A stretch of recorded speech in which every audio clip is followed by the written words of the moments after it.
Yorana, je suis très heureuse de vous retrouver pour ce nouveau journal et surtout cette nouvelle année, qu'elle soit celle de toutes vos réussites. À la une de l'actualité, des fumées nauséabondes se sont échappées du dépotoir de FAA où un gros incendie s'est déclaré ce matin. Les services techniques et les pompiers de la commune sont intervenus rapidement pour tenter de circonscrire le feu. 27 familles logeant illégalement à Hitimahana devront peut-être se trouver un nouvel endroit pour vivre. Le pays veut acquérir cette parcelle de terre de 7 hectares. Sans surprise, les habitants ne veulent pas quitter ce lieu qui leur donne accès à leur garde à manger. Nicole Sanquer dévoile sa liste hétéroclite pour les élections municipales. Ils sont fonctionnaires, retraités ou mères de famille. Avec la députée, ils n'ont qu'un seul objectif, conquérir les électeurs de Mahina.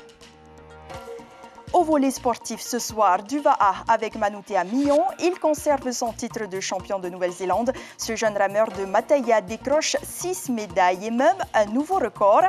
À Tahiti, par contre, les basketteurs d'Excelsior et Auray se sont disputés un match important. Qui l'a emporté? C'est le sportif aguerri qui nous le dira. Marouki Duri est de retour. Et enfin, nous nous rendrons à Papeete où le front de mer est transformé en rue piétonne jusqu'à 22h. La 7e édition de la Promo Party accueille 16 groupes de musique allant du rock au reggae en passant par de la musique locale. Michel Billard nous donnera l'ambiance sur place en seconde partie de ce journal. La décharge municipale de FAA s'enflamme une fois de plus. Conséquence, d'épaisses fumées particulièrement toxiques ont envahi les hauteurs de Saint-Hilaire toute la journée. Les services communaux et les pompiers ont tenté de maîtriser le foyer d'origine, encore inconnu. Les images de Jacques Damour sur un commentaire de Laurence Pourteau. Les fumées et les flammes sont spectaculaires. En milieu de matinée, un important incendie s'est déclaré sur le dépotoir de FAA. Les pompiers et les services de la commune sont très vite intervenus pour notamment identifier l'origine du sinistre. Pour faire un feu, il faut 3 éléments. Il faut de l'oxygène, il faut du carburant et il faut l'allumeur.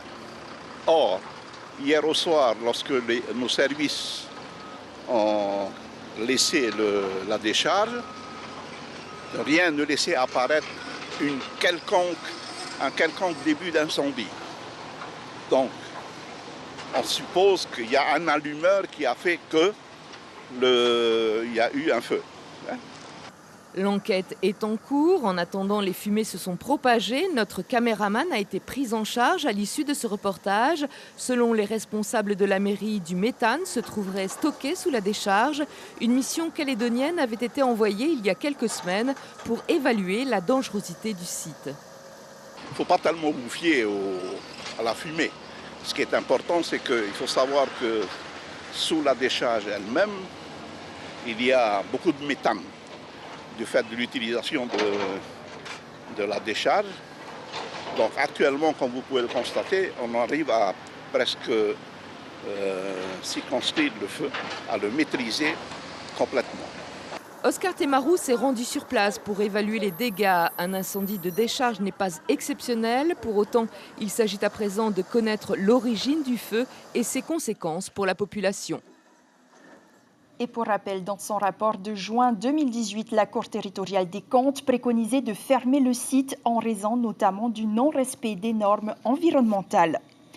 En bref, aux Marquises, l'avion de l'armée, le CASA, a procédé à une évacuation sanitaire d'urgence. Hier, une femme enceinte de 8 mois a dû être transférée de Uapau à Nukuhiva en Bonitier, faute de place sur le vol régulier d'Air Tahiti. Le transport s'est révélé compliqué dans une mer démontée.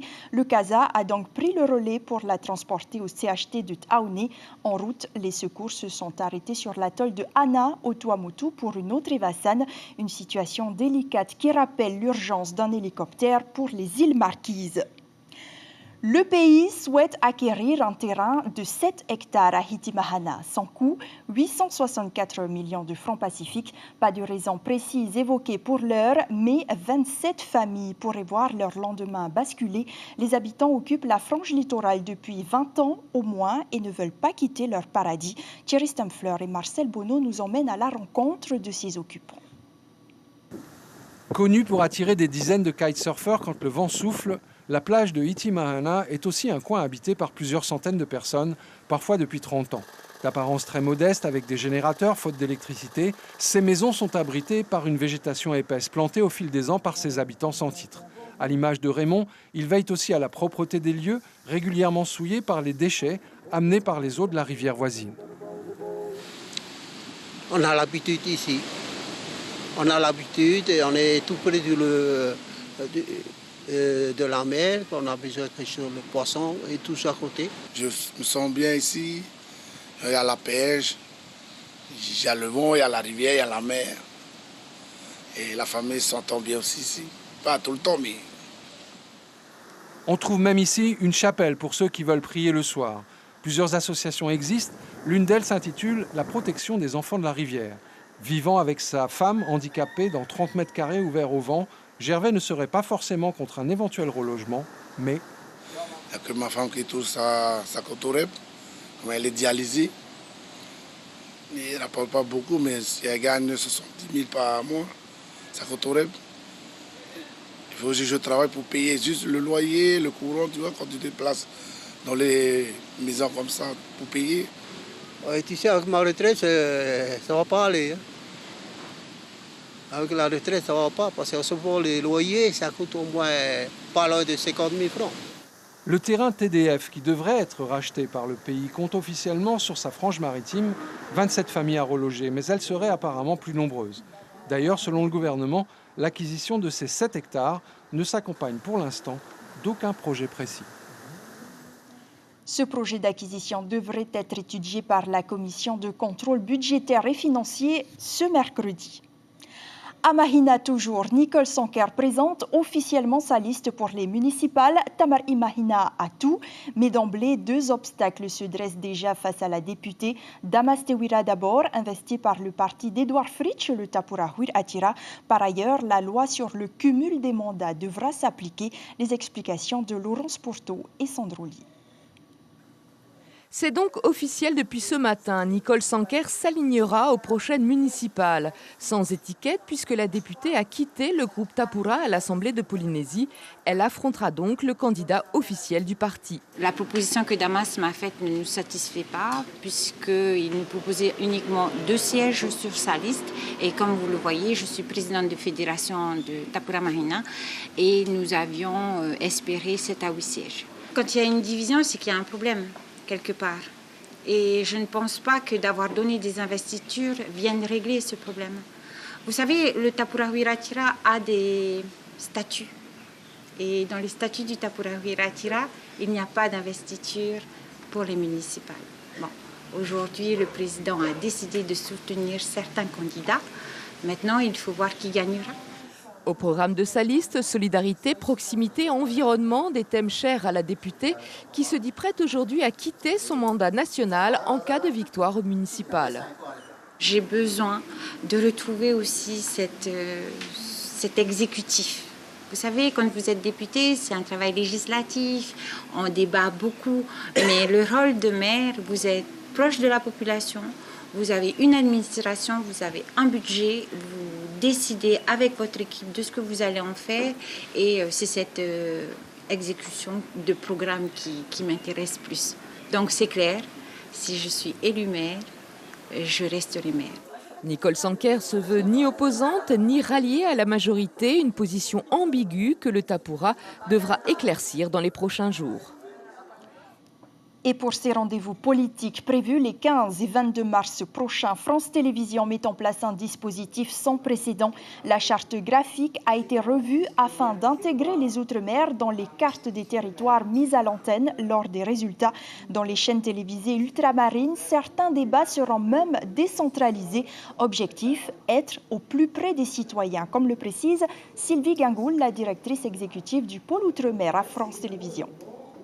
Les chaînes nationales vont assurer effectivement des relais. Nous travaillons sur un duplex notamment avec la Réunion sur France 2.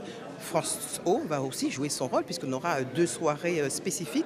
Et puis sur les réseaux sociaux, nous allons relayer régulièrement cette information. Donc je pense qu'effectivement la visibilité dont on parle, c'est aujourd'hui un réflexe tout à fait naturel. Et il est évident que cette élection sera rendue visible sur l'ensemble des chaînes du groupe France Télévisions. En Polynésie, près de 195 000 électeurs sont appelés aux urnes. Nous poursuivons ce journal avec cette information qui concerne Wallis et Futuna. La dépression tropicale Tino, qui frappe l'archipel depuis hier, a été requalifiée en cyclone après une nuit très agitée. L'heure est au bilan pour les habitants. Dans le nord de Wallis, par exemple, le district de Hihifo est totalement méconnaissable après le passage du tourbillon d'air. Le reportage sur place d'Antoine Desfives et Myrna Kilama.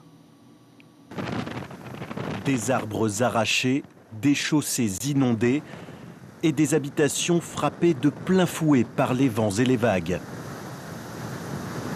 Après une nuit ravageuse, cette famille de Vailala ne peut que constater les dégâts, mais elle a bien anticipé l'arrivée du cyclone.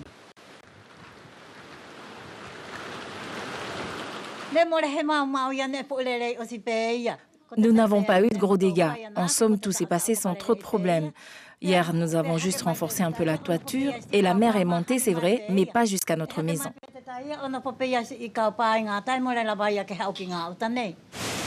Dans le village de Vaitupu, ce Falais cinquantenaire a bien tenu le choc face à un cyclone de plus. Aucun dégât matériel pour son propriétaire, mais quelques frayeurs.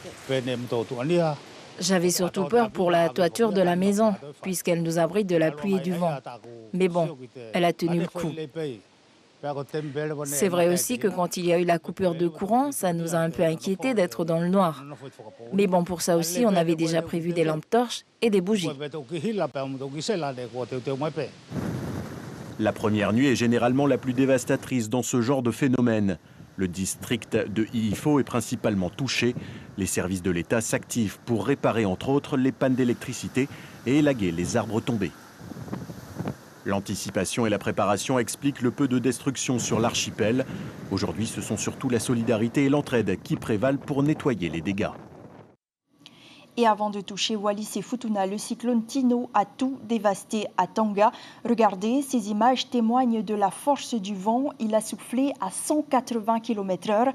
Dans le nord, les villes de Vava'u et Ha'apai ont été matraquées par des vents destructeurs et des pluies torrentielles. La mer était également déchaînée. L'île principale et la capitale n'ont heureusement pas été touchées de plein fouet. Nous passons à présent à l'actualité sportive du jour avec Marouki Duri.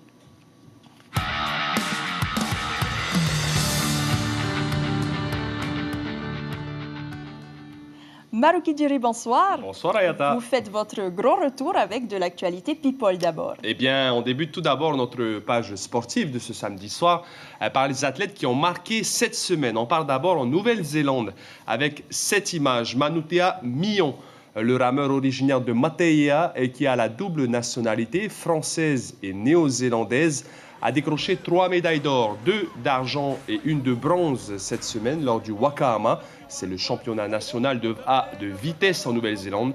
De Blue Flash, comme il est surnommé, a remporté l'or, notamment sur le V1 500 mètres, comme l'année dernière, devant Tupuria King. Le chrono 2 minutes et 7 secondes avec un vent de face, nouveau record de Nouvelle-Zélande. Manutea Mion qui participera au sélectif de Tahiti au mois de mars en vue des prochains championnats du monde de vitesse. Un très beau résultat. Après le VAA, un mot de surf, 6 Tahitiens ont été nommés cette semaine pour les Big Wave Awards de la WSL. C'est un peu comme si c'était les Oscars du surf, pour ainsi dire. Arihuetif Afana, Matei Drole, Kevin Bourez, les inoxydables Raymana Von Bastoler et VTA David, ainsi que le fils de ce dernier, Neinoa David. Tous se sont illustrés cette année lors de magnifiques sessions Towin à Te Ahupu'o, bien évidemment et nulle part ailleurs. Ce sont les photos de 2 passionnés, Romuald Pliquet et Keanu Moux, qui ont été relayées par la WSL pour présenter les nominés pour la plus grosse vague surfée. L'Organisation mondiale de surf qui n'a pas encore communiqué la date de la cérémonie de remise des prix de ces Big Wave Awards. On revient sur la terre ferme avec du basketball. On l'a brièvement vu dans nos éditions hier soir, mais il y avait un match important du championnat fédéral entre Excelsior et Aurei. C'était vendredi soir. Le club de Taunois recevait celui de la Mission, chez les hommes comme chez les femmes. Et dans les 2 rencontres, ce sont les visiteurs qui l'ont emporté. Les précisions de Mario Leroy. Pour la reprise de la saison, c'est un match au sommet qui oppose Excelsior, les champions en titre, à Aurei, second finaliste de l'an passé. Aurei s'incline 77 à 86. Ça va, on n'a pas été ridicule. Hein, on a fait deux entraînements complets depuis qu'on a repris, avant le match. Donc moi j'ai trouvé qu'on n'était pas ridicule, on manquait de physique vers la fin. Sinon dans l'ensemble, plutôt satisfait quoi. Bon, allez go. C'est sûr. Go. Les deux équipes se connaissent bien, elles se sont tenues jusqu'au dernier quart-temps avant qu'Excelsior ne resserre sa défense et améliore son adresse en attaque. On voit que c'est une reprise de championnat, tout le monde est fatigué quand même, hein, des deux côtés. Hein, donc bon, c'est les fêtes qui sont passées, il n'y a pas un grand championnat cette année à Tahiti. Et donc voilà, après on s'est détaché vers la fin. Peut-être un peu plus d'entraînement parce qu'on s'est entraîné avant pour la Calédonie en octobre. Mais bon, je pense que c'est juste ça qui a dû jouer sur la fin, quoi. On retrouve les mêmes clubs chez les filles, mais avec un match encore plus serré. Le manque d'entraînement se fait sentir, comme chez les garçons. On est en manque de rythme en ce moment. On vient de sortir des fêtes. C'est dur la reprise pour certains. Hein. Donc non, après en face, on a une belle équipe de Aorei. Hein. Tu vois que... Ils reconstruisent leur équipe, tout ça, avec des bons jeunes, tout ça. Ouais, c'est bien, je trouve que c'est bien. Il a fallu une prolongation pour départager les deux équipes. 4 points séparent les deux formations à la fin du match. Excelsior s'impose 60 contre 56 pour Aorei. Nous passons au rugby, faire la promotion de la discipline sans se prendre de gros plaquages. C'est un peu l'idée du départ du Papeete Club. Et quand on pense ballon ovale, on pense forcément muscles et plaquages, mais c'est pour s'enlever justement cette image de sport violent que le Papeete Rugby Club organise désormais tous les vendredis des séances de touch rugby. Moins de contact, plus convivial et puis surtout il est possible d'apprendre les bases du rugby à 15 dès le plus jeune âge. Hier, c'était le premier entraînement gratuit, tous les vendredis de 18h30 à 20h au stade Willy Bombridge. Vous pouvez vous essayer désormais au touch rugby. Et pourquoi une pratique qui vise en fait à jouer autour du ballon de rugby en enlevant les plaquages. Donc du coup, on simule le plaquage par un toucher de l'adversaire. Et qui peut participer? Tout le monde peut participer, il n'y a pas de limite d'âge ou autre, ni de sexe. On va mélanger en fait les générations entre elles pour passer un bon moment. Pour clore cette rubrique sportive, un portrait, celui de Luis Vazapoli. Qui est-il, Maruki? Alors son nom ne vous dit peut-être rien, mais ce jeune coureur cycliste a défendu les couleurs de Tahiti au dernier championnat de France. Depuis 3 ans, il est en métropole pour ses études, mais aussi pour donner un coup de fouet à sa carrière de sportif de haut niveau. Francis Gibrien et Nordine Bensmaï l'ont rencontré. Loïs Vazapoli, loin du Fénois, représente ici le cyclisme tahitien. C'était presque écrit d'avance. Détenteur de plusieurs records sur piste établis chez les jeunes, il fallait bien relever d'autres défis, parce qu'à Papeete, il stagnait. Le cyclisme sur piste à Tahiti, il est quand même... il n'y en a pas, quoi. J'étais en cadet quand j'y étais encore. J'étais le seul avec mon partenaire d'entraînement de mon club. Mais on se bat contre nos propres temps, en fait. Il n'y a pas d'adversaire du tout. Après un passage en région parisienne, il intègre le nouveau pôle Outre-mer basé à Hyères dans le Var. Un climat plus clément et surtout un cadre propice à la progression. À 16 ans, j'ai quitté Tahiti. J'ai fait 1 an en Île-de-France.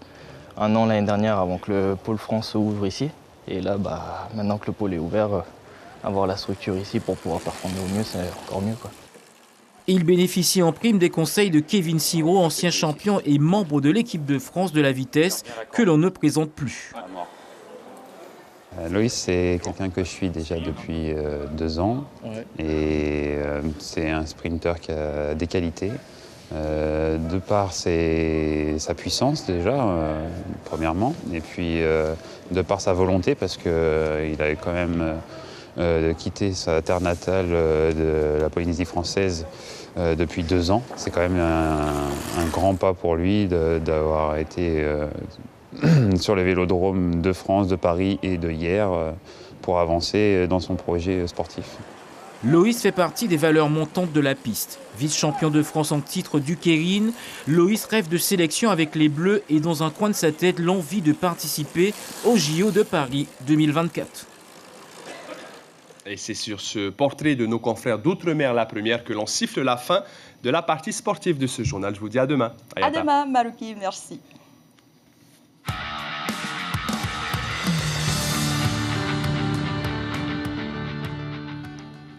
C'est un événement très attendu du public en quête d'animation. La promo party, c'est en ce moment même à Papeete. 16 groupes de musique se produisent sur des scènes éphémères jusqu'à 22h. Parmi les plus connus, Nati Hey, Nohor Eite Mayana, Koru ou encore Mana Vibes. Cela fait un peu plus d'une heure maintenant que cela est démarré. Nous allons donc prendre la température sur place. Avec vous, Michel Buyard, vous êtes le maire de Papeete. Yorana, merci d'être en direct avec nous depuis la capitale. On le voit derrière vous, il y a du monde. Alors, quelle est l'ambiance sur place? Eh bien, ça a démarré depuis une heure. Je crois qu'on a atteint un bon niveau au niveau de l'ambiance. Et je suis très très heureux parce qu'il y a déjà des milliers de personnes. Habituellement, ils arrivent vers les 20h, 21h. Mais là, ça déménage déjà. Et puis, ce qui est bien, c'est que tout à l'heure, avec Nati Hey, on a voyagé à travers le monde avec Céline Dion. Et là, on est sur Michael Jackson. Et on va continuer avec notre musique locale, etc. Donc, je suis très, très heureux d'être avec cette jeunesse ce soir. On voit qu'il y en a pour tous les goûts. Les précédentes éditions ont attiré entre 5 et 6 000 personnes. Pensez-vous en attirer autant cette année? Oui, je pense qu'on va atteindre au moins les 5 000. Mais ce n'est pas tant le nombre qui est important. Ce qui est important, c'est l'état d'esprit. C'est cette volonté que nous avons de nous voir les uns les autres. Et puis, ce qui est frappant, c'est que... Alors, il y a bien sûr un dispositif de sécurité. La DSP est en nombre avec nos policiers municipaux, nos agents de sécurité. Et puis, également, les pompiers. Donc, on peut parer à toutes sortes d'événements. Mais ce qu'il faut dire avant tout, c'est l'ambiance qui règne ici. Il y a beaucoup de parents avec leurs enfants. Donc ces loisirs manquent un peu dans notre Polynésie aujourd'hui, mais il faudra beaucoup à l'avenir multiplier ce genre d'événements. Merci beaucoup Michel Buyard d'avoir été en direct avec nous depuis Papeete. Donc pour ceux que cela intéresse, cela dure jusqu'à 22h et la sécurité a été mise en place pour l'occasion. Enfin, un sujet culturel pour clore cette édition. Raconter le ciel, les constellations et parfois les légendes qui vont avec, ce n'est pas si simple. L'association ProScience forme des bénévoles pour animer le planétarium, un outil précieux destiné à tous les publics, adultes ou enfants, passionnés par les étoiles. Brigitte Olivier et Heidi Enko ont rencontré l'un d'entre eux. Approchez-vous au plus près du soleil, en toute sécurité, ou venez contempler une aurore boréale sans partir au-delà du cercle polaire. Apprenez les étoiles du ciel grâce à ce drôle d'igloo, 3,80 m de hauteur, 7 mètres de diamètre. Il appartient à l'association ProScience qui forme des animateurs pour expliquer l'espace. Dans un premier temps, prendre connaissance du matériel, à savoir comment déployer ce dôme, comment l'installer, le gonfler, le centrer, etc. Et puis ensuite, il y a l'utilisation de toutes les fonctions qui sont mises à notre disposition pour parler du ciel. Aujourd'hui, c'est Ataria Firiyapu qui bénéficie du savoir des deux spécialistes de l'espace. Et bientôt, il animera à son tour des conférences passionnantes et imagées sous ce dôme. Ça permet de nourrir ma passion pour les astres et aussi pouvoir le partager dans ma vie, je veux dire, associative. Pouvoir partager par la passion de la navigation ancestrale. Et éventuellement, c'est beaucoup de choses, c'est beaucoup de connaissances, c'est beaucoup de compétences. Et donc ça peut aider à faire avancer ne serait-ce que cette portion de culture qui se perd petit à petit. Au mois de février, le dôme sera installé quelques jours à la mairie de Punaouia pour les élèves des écoles de la commune. Mais compte tenu de la demande, des soirées spéciales seront proposées au public. C'est la dernière information de ce journal. Nous retiendrons celle-ci pour ce samedi. La décharge municipale de FAA s'enflamme une fois de plus. Conséquence, d'épaisses fumées particulièrement toxiques ont envahi les hauteurs de Saint-Hilaire toute la journée.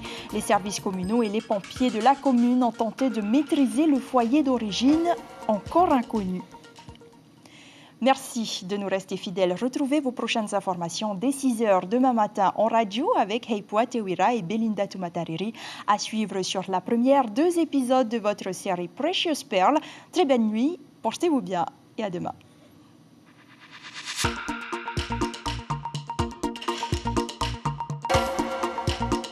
Retrouvez notre journal en replay sur notre site internet.